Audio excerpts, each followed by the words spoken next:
জল সংকটে গোসাবাবাসী ব্যক্তিগতভাবে লজে পিএইচই পানীয় জল ব্যবহার করছে পঞ্চায়েত সমিতির সহসভাপতি।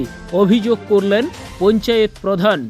দক্ষিণ ২৪ পরগনা জেলার সুন্দরবনের প্রত্যন্ত এলাকা গোসাবা, নদী বেষ্টিত দ্বীপ গোসাপা, চারিদিকে রয়েছে নোনা জলের নদী। আর জল সংকটে গোসাবার বাসিন্দারা পানীয় জলের সমস্যায় ভুগছে। বহু গ্রাম, কোথাও ঠিকঠাকভাবে মিলছে না পানীয় জল সংগ্রহ করতে বহু পথ অতিক্রম করতে হয় তাদের। কিন্তু একদিকে যেমন পানীয় জলের সংকটে রয়েছে সাধারণ মানুষ, অন্যদিকে পিএইচই পানীয় জল ব্যক্তিগতভাবে লজের ও হোটেলে ব্যবহার করছে গোসাবা তৃণমূলের পঞ্চায়েত সমিতির সহসভাপতি কৈলাস বিশ্বাস। এমনই অভিযোগ তুলে গোসাবা বিডিও দপ্তরে লিখিত অভিযোগ করলেন গোসাপা গ্রাম পঞ্চায়েতের প্রধান গোবিন্দ মণ্ডল। যা ঘিরে শুরু হয়েছে জোর জল্পনা।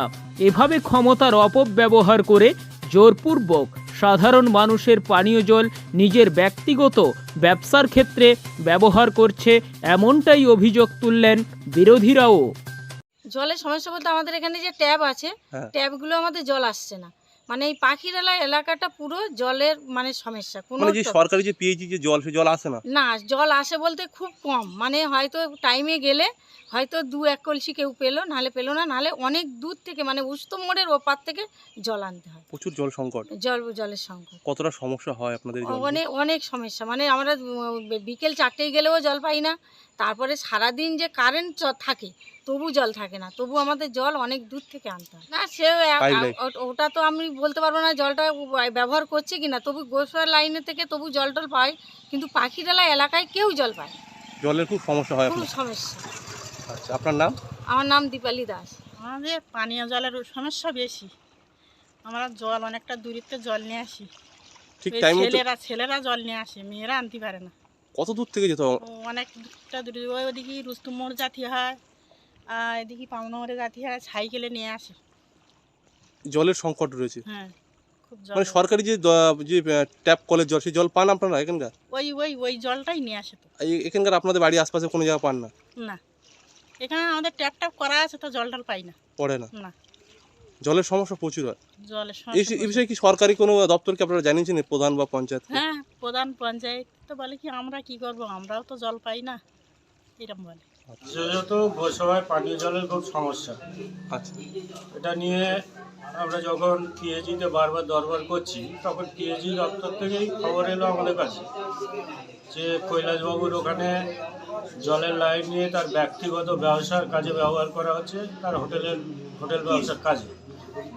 এটা আমরা তীব্র বিরোধিতা করছি যে কেউ ক্ষমতা থেকে ক্ষমতার অপব্যবহার করুক, এটা আমরা কখনো চাই না। আমি বিডিও সাহেবকে জানিয়েছি, পিএইচই দপ্তরকেও জানিয়েছি। আমি চাই অবিলম্বে এর বিরুদ্ধে ব্যবস্থা নেওয়া হোক। দলকে জানিয়েছি, এখানে যারা লোকাল নেতৃত্ব আছে জানিয়েছি। আচ্ছা, আপনি কোন কোন দপ্তরে অভিযোগ করেছেন এই কৈলাস বিশ্বাসের বিরুদ্ধে? পিএইচই দপ্তরে আর বিডিও অফিসে। সেখানে স্থানীয় মানুষ জল যন্ত্রণায় হাহাকার করছে।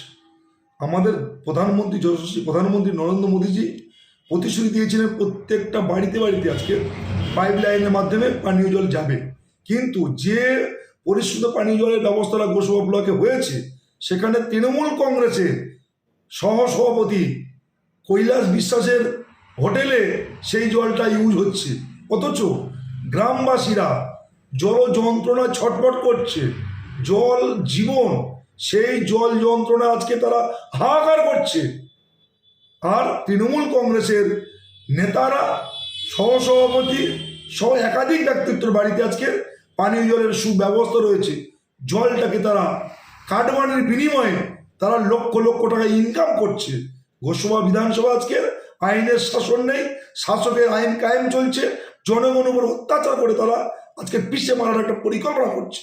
এই মুহূর্তে আমরা এইরকম জঘন্য পরিকল্পনাকে ধিক্কার জানাই, এবং সমস্ত জনগণ যাতে পানীয় জলের সুব্যবস্থা পায়, তার জন্য আমরা প্রশাসনিক যিনি আধিকারিক রয়েছেন তার মেরুদণ্ড সোজা করার জন্য আবেদন জানাই। আমি বিকাশ সর্দার, জয়নগর সাংগঠনিক জেলার সাধারণ সম্পাদক।